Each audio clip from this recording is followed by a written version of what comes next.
one and only Steve Harvey. Man, got a radio show. boy. I can't even tell you, man.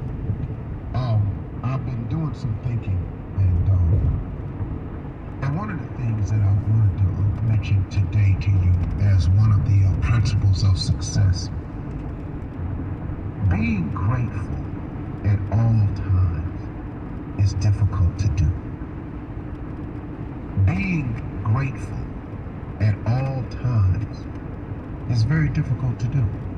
I find that to be true with myself. Now, there are others that might be able to do it, but just from talking and listening and living and learning, being grateful at all times is difficult to do, but it's necessary because it's such an act of faith in knowing that no matter what's going on, it's going to be all right.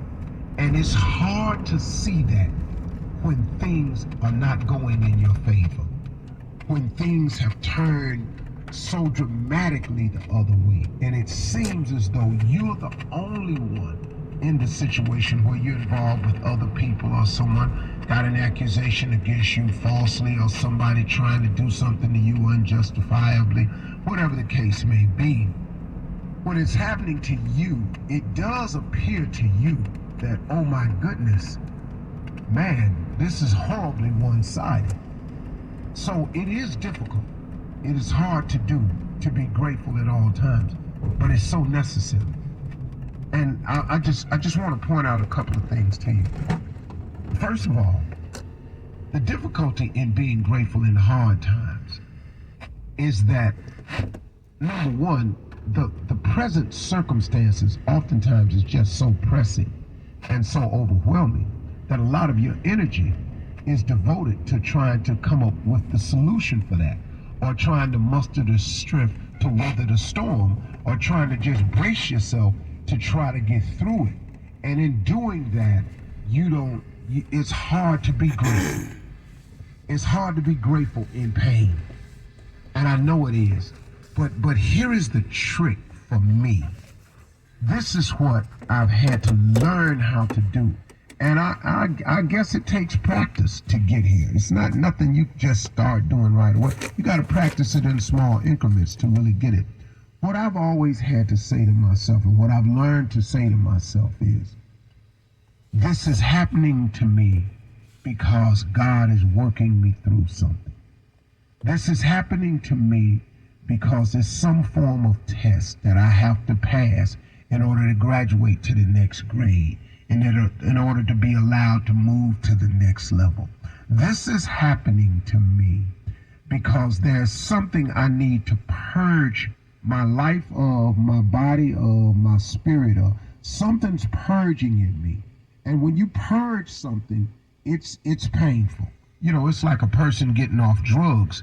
The withdrawal is agonizing, I've been told. And every documentary I've ever watched, it's an agonizing process to go cold turkey, to withdraw, to pull away after you've been doing something so long. And so I know that this process is tough when you're going through some pain, but when you're purging your system, when you're having to pass a test, when you're about to when you're being made ready for the next level, that moment right in there, in realizing that that's what's happening, that's where you find the gratitude. That's where I found the gratitude. I hope I'm explaining this correctly. I'm going to keep trying until I get it. But that's where you find the gratitude. The second part of it is that God has never left me. In all the things I've done, in all the mistakes I've made, all the lies I've told, all the situations I've gotten myself into from being greedy and wanting too much for me, at the expense sometimes of other people, not doing it deliberately or in a vindictive way, because I've never had that spirit. I'm not a vindictive or a mean person, but sometimes in my life, in wanting to do what I wanted to do, I didn't totally weigh out the cause and effect of the other person. I mean, can I just be real with you with that? I mean, how many times we done all done that? Look, this don't make you a bad person. You know, good people do bad things all the time. I just happen to have come to the realization that unknowingly and not with malice intent towards a person, I've hurt people looking at something I wanted to do without really looking at what the cause and effect would be on the other person. So in doing some of these things, I've created situations for myself. But God, through his grace and mercy, has allowed me to even get beyond that. So what I'm saying is God has never left me. In spite of myself, he's always gotten me through. So that's the other part of it too, see, that no matter what you're going through, you've got to understand that God has always gotten you through it. Now, hasn't he? Now, it may not be the way you want it or the way you like, but guess what? You can't do wrong and not pay for it now. That's not how this works. That's never going to be the case. But the great thing about God is he fires warning shots at us all the time. He gives us an opportunity to stop. You know, he don't fully punish us right away every time we do something wrong, now does he?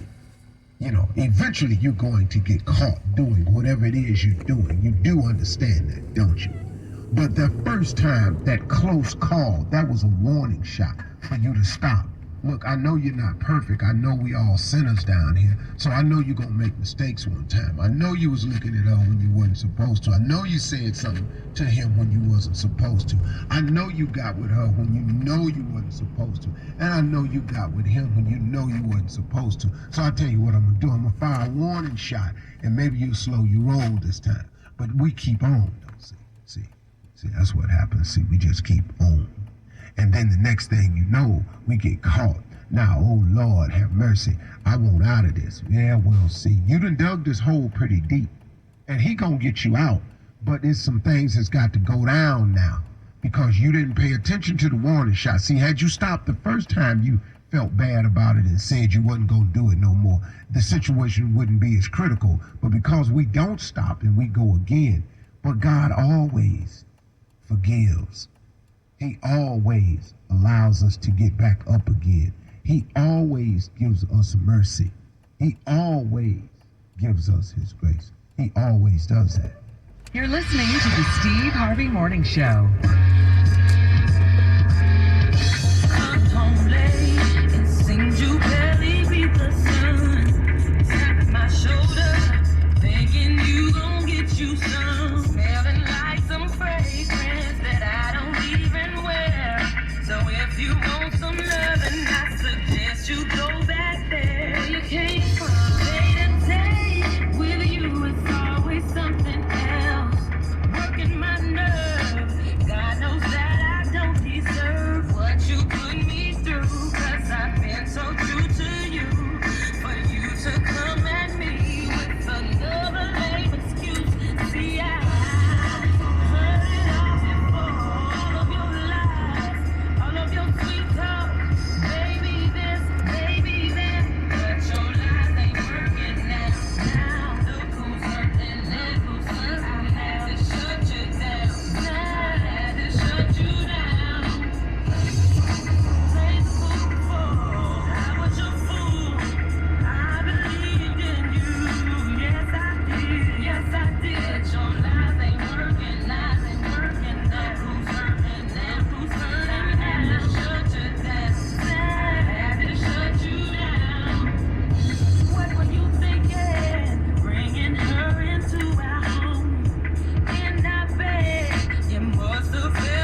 Tommy, and I'm here to talk to you about some of the hottest, and I mean the hottest hot sauce in the land. And it is some of the greatest hot sauce in the land, made by the one and only, my boy, J. Anthony Brown. Now, Jay, you got this flavor, this habanero. That's the one I really like. But what's the other I've got flavor? habanero, peach and pepper, garlic, cayenne, and that fire flavor hotter than a mofo in Tommy. I don't know if you have, but you need to try my nuts. Your nuts? Yes, are you there? Yeah, I'm here. I just gotta You call just- me off guard. I know. I'm just asking you. I'm right now I'm on the peach and pepper right now. But now you When? put your. When So can you try my... selling nuts too? Yes, and I'd like to know, when can you try my nuts?